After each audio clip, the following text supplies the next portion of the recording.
Permítanme una libertad, queridos amigos. En mi nota editorial hablé de un escrito pues olvidado. Como la gente no estudia y como la gente no lee, pues lo olvida todo. El escrito se llama El hombre a la defensiva y es de don José Ortega Gasset explicando la manera de ser del argentino de su tiempo, lleno de potencialidades, lleno de posibilidades, pero también lleno de peligros. Sucumbió a los peligros y abandonó sus potencialidades. Pero oigan estas frases a las que me referí en el escrito del hombre a la defensiva. No hay manera más cierta de no mejorar que creerse óptimo. ¿Se oyeron? Sí, señor. ¿Cómo puede usted mejorar? Cree que todo está bien, que por todo eso, está perfecto. Entonces, ¿cómo puede usted mejorar sí, si se cree óptimo? Ah, ese es el peor de los desastres. Y esto a propósito de que todo el mundo aquí aspira a ser presidente y todo el mundo aquí aspira a hacer cualquier cosa. A ser intelectual. Sin preguntarse cuáles son sus condiciones para eso. Los audaces. Comillas, esto era multiplicar la audacia de los audaces. Cualquier individuo puede, sin demencia, aspirar a cualquier puesto, porque la sociedad no se ha habituado a exigir competencia.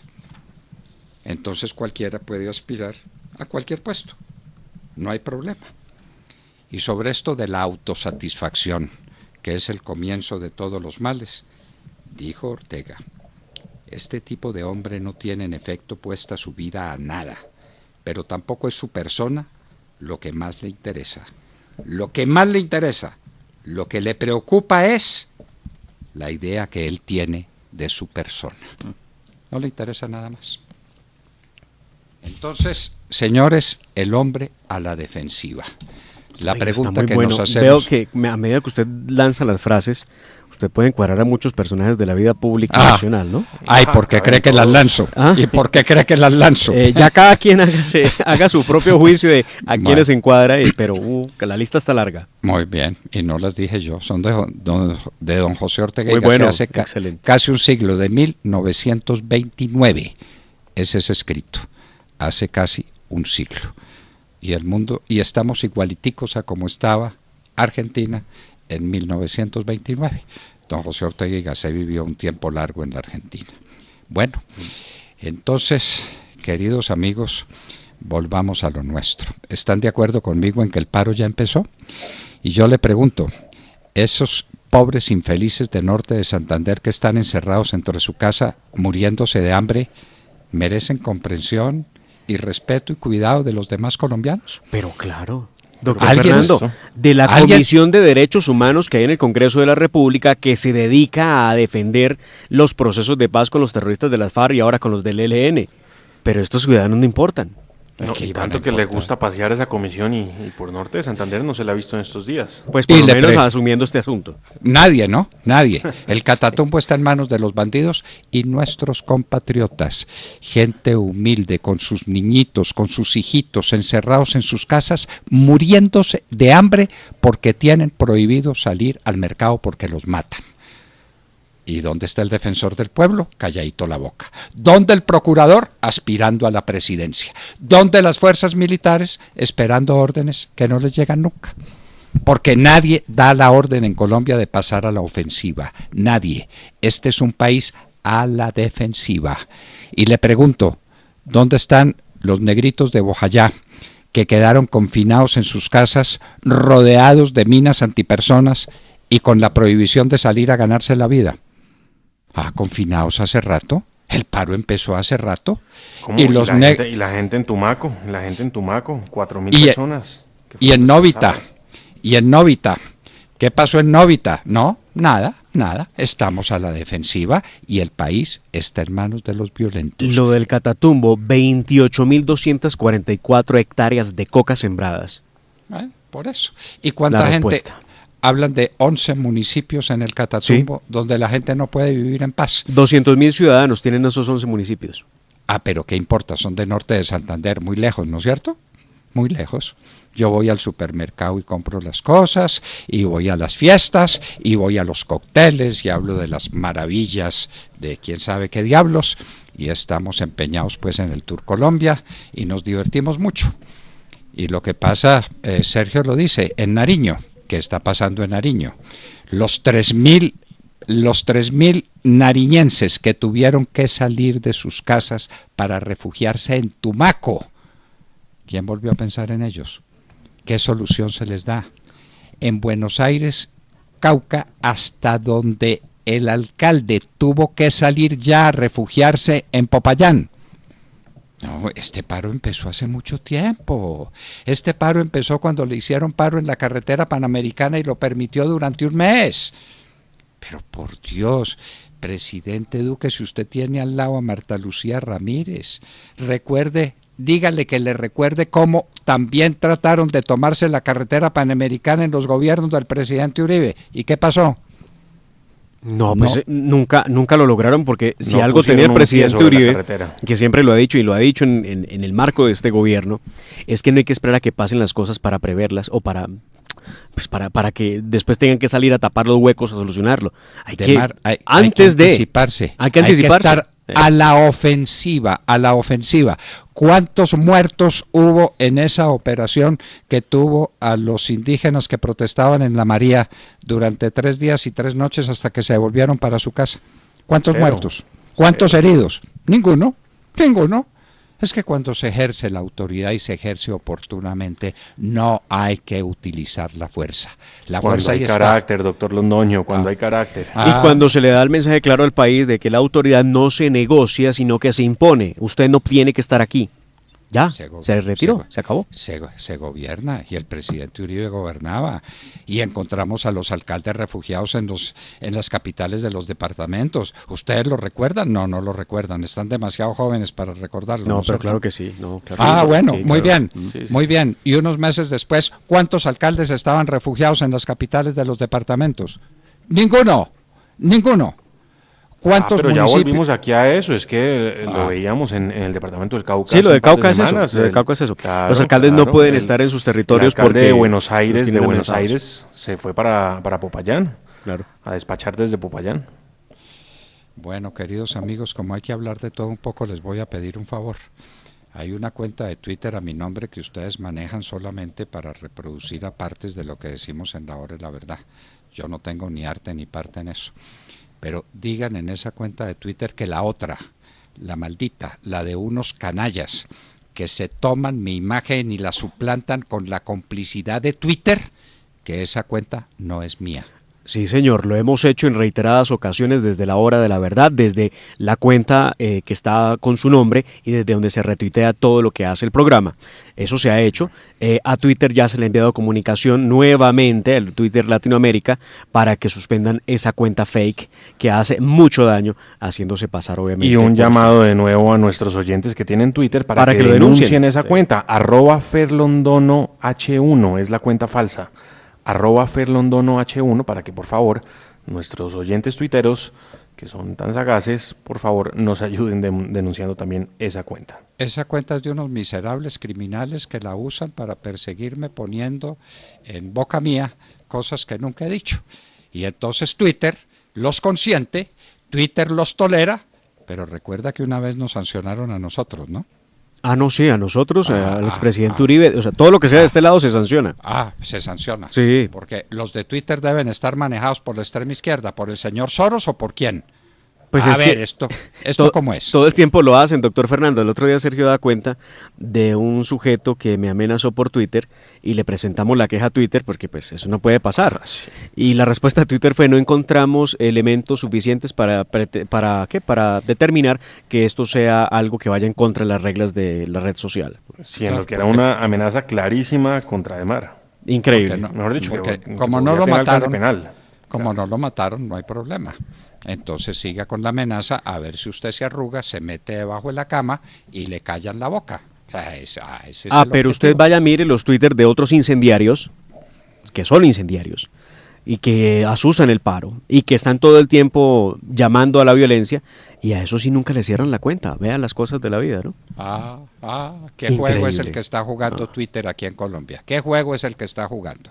Pues con nosotros no va a seguir jugando. Esta cosa va en serio y la vamos a manejar en serio, porque lo que están haciendo con esta cuenta mía es un delito de falsedad en la persona.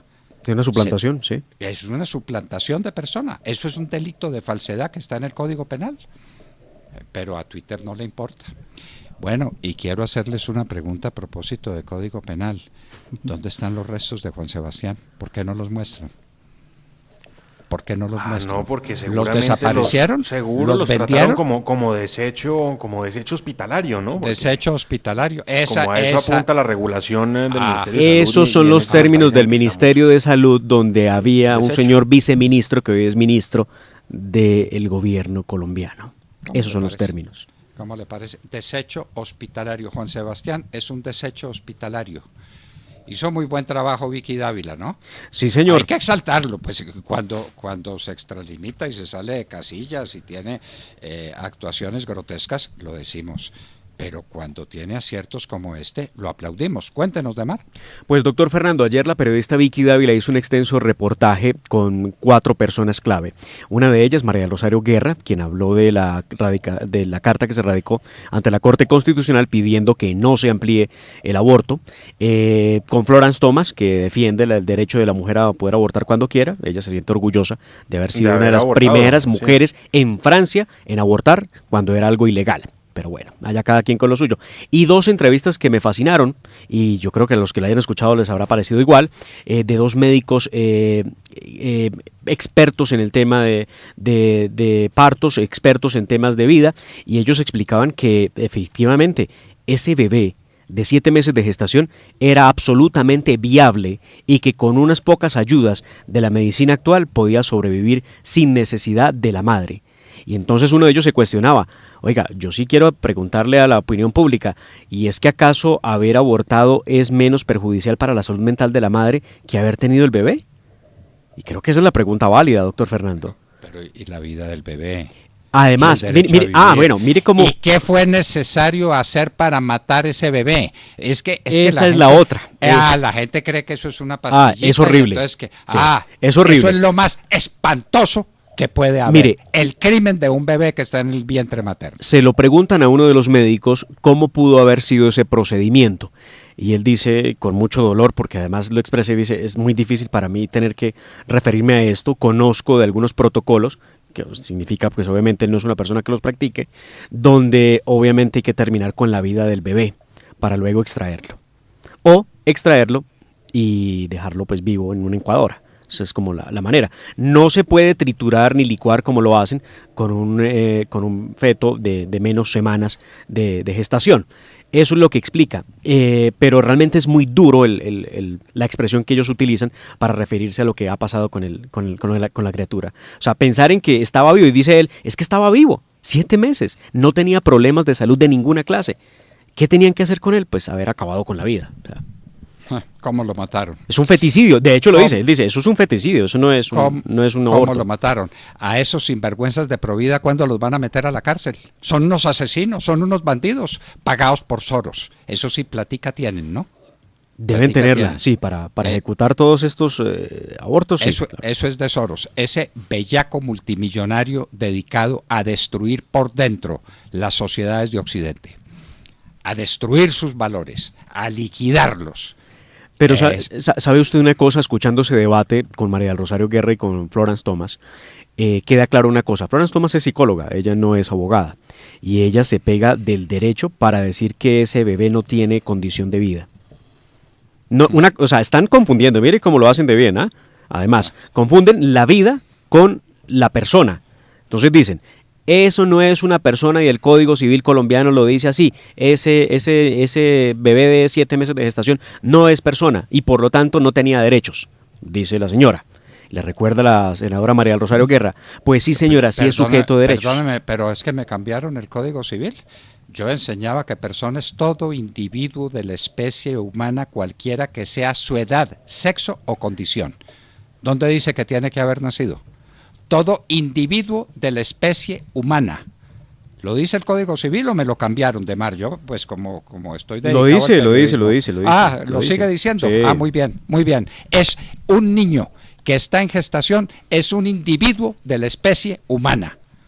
Por eso van al tema de la existencia legal de las personas. Y aquí va a haber un trabajo muy interesante con la senadora Esperanza Andrade, del Partido Conservador, que va a buscar modificar el artículo 90 del Código Civil, precisamente sobre la existencia de las personas.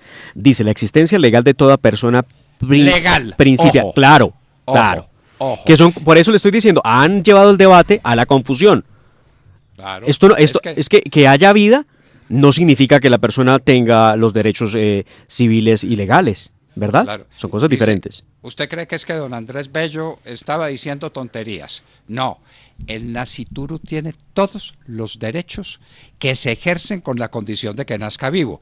Pues claro, un niño que nació vivo ya puede ser heredado. Por ejemplo, un nasciturus no puede ser heredado porque todavía no lo conocían y a la altura de la ciencia de su tiempo no se sabía qué era lo que era, no lo habían visto por dentro, no habían captado cuál era su desarrollo, pero era una persona con la plenitud de sus condiciones porque era individuo de la especie humana, hijo de Dios, como somos todos nosotros. Porque es que eso nos da pena decirlo, ¿no es cierto? Hay que meterse debajo de la cama y hay que pedirle perdón a Flores Thomas por decir que ese niño que asesinaron era un hijo de Dios. Qué pena, ¿no? Pero ¿por qué tiene que darnos pena decir que somos de derecha, que somos católicos, que somos pro vida, que somos heterosexuales? ¿Por qué hay que darnos pena? ¿Por qué los demás pueden decir su condición y nosotros no podemos? Claro, las contradicciones del Código Civil. Porque estamos a la defensiva. Nos pusieron a la defensiva, como pusieron a este gobierno a la defensiva. Está a la defensiva.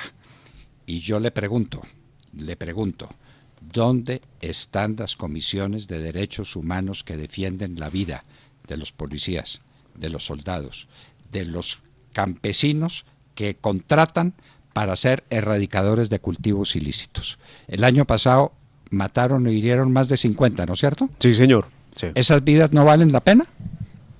¿Quién las defiende? A ver, procurador, a ver, defensor del pueblo, a ver, defensores de derechos humanos. Están cometiendo un delito, cuando existe absolutamente la alternativa. Si no hubiera otra, pues uno diría, pues tienen que afrontarla, la fumigación aérea.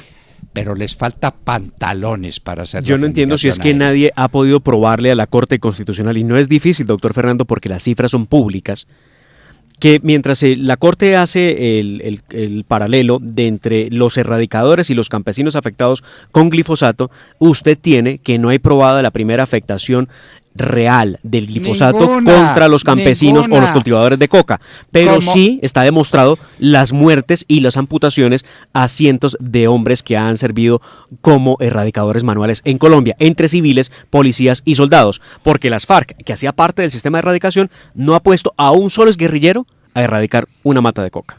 Eso sí no son tan pendejos, ¿no? Porque saben lo que puede pasar en cualquiera mata de esas, que estalla una bomba y deja a la persona ciega, mutilada, sin piernas, sin brazos o muerta. No, a eso sí no se le miden. Demar, mire, yo fui el ministro del Interior y de Justicia encargado de las fumigaciones aéreas en el Ecuador y aquí. 1000 veces hicieron ese tipo de reclamaciones. Pregúntele al coronel Plazas cuándo hubo una reclamación seria de que la fumigación hubiera causado un daño a una persona. Causaba daño a las matas. Eso es un herbicida, eso es para matar matas, no para matar a nadie. Pero además, ¿dónde se echa el herbicida? Donde están los cultivos ilícitos. Y allá que hay, como lo he dicho 1000 veces, micos, culebras y bandidos. No hay otra cosa. Pero por favor. Pero además es que es la verdad, doctor Fernando, a nadie se le ocurre que tiene un cultivo de cualquier cosa pegado a la casa. Eso no se da por obvias razones. Pegado a la casa está el corral con las vacas, con los chivos, los marranos, las cachameras que llamamos nosotros, los pozos donde crían peces. Pero los cultivos en extensión están adentro, están lejos de la casa, por 1000 razones además, para poder regarlas, para poder trabajarlas, para ponerles herbicida. ¿Qué herbicida? número uno de los narcotraficantes en Colombia, vaya usted a entenderlo, es el glifosato, que lo necesitan para adecuar la tierra y para fertilizarla antes de sembrar la semilla de coca. Bueno, y otro datico, dígame quién es numeral el dato, que dice que desde el 2002 han sido reclutados 14.000 niños. Reclutados es que los arrancaron del seno de su casa. Haga composición del lugar usted que tiene un niño de 10, de 12, de 14 años o una niña y que vengan unos bandidos y se lo lleven. Solamente eso, para convertirlo en esclavo sexual, para dedicarlo a las tareas más ignominiosas, para someterlo a una disciplina militar quitándole el derecho a ser niño, para mandarlo a la batalla cuando batalla hay para que sea lo primero que el ejército se encuentre y para abusar de él sexualmente todos los días. 14.000 niños. ¿Quién habla por ellos? Nadie, porque las víctimas de la guerrilla nadie las escucha. No. Además porque tienen un montaje, que es el montaje de la JEP, dedicado a ayudar a estos bandidos y a perseguir a los militares. Esa es la JEP. Mire usted el dato que entregaba la Fiscalía General de la Nación en 2016. Esto era el fiscal encargado Jorge Perdomo. Decía que las FARC habían reclutado, ilegalmente obviamente, a 11.556 niños menores de edad desde 1975. ¿Quién habla de ellos? ¿Quién se acuerda? ¿Quién habla de ellos? Pero mire cómo hablan hoy en el Congreso de la República. Escuchen ustedes esto es de Ripley, esto no lo puede creer uno, y esto pasa en Colombia. Esto es Carlos Antonio Lozada diciendo que no instrumentalicen a los niños en los debates políticos. Escúchenlo. Señores y señoras del Centro Democrático, no utilicen los menores de edad con fines protervos ideológicos, no sean cívicos, no sean descarados, no sean sinvergüenzas. ¿Cómo la ven ustedes? ¿Cómo le parece? El primer violador de niños, al que le dijo una niña en la corporación Rosa Blanca, usted nos violaba. Usted llegaba a los campamentos a buscar las niñas y a buscar los niños para abusar de ellos. Ese es el senador de la República, por obra de la JEP y de Juan Manuel Santos y de este acuerdo maldito que nadie se ha atrevido a hacer trizas. Esa es la verdad. Porque eso era impopular. Hacer trizas el acuerdo era impopular. Bueno, ahí se lo están aguantando, ¿no? Ahí se lo están aguantando. Lo están padeciendo, que es otra cosa. Y las minas antipersonas, no, ¿qué importa? ¿Cuántos fueron los que volaron por las minas antipersonas el año pasado? ¿Qué importa? ¿Qué importa? Unos campesinos por ahí que pisaron una mina o un niño o un anciano, ¿qué importa? No nos importa, no somos solidarios, no tenemos sentimiento cristiano, de la caridad cristiana y de la solidaridad. El año pasado, humana. 191 personas, el año pasado. Más de 500 víctimas en los últimos 4 años de las minas antipersona. Pero minas que cuidan los cultivos ilícitos. Pero desde luego.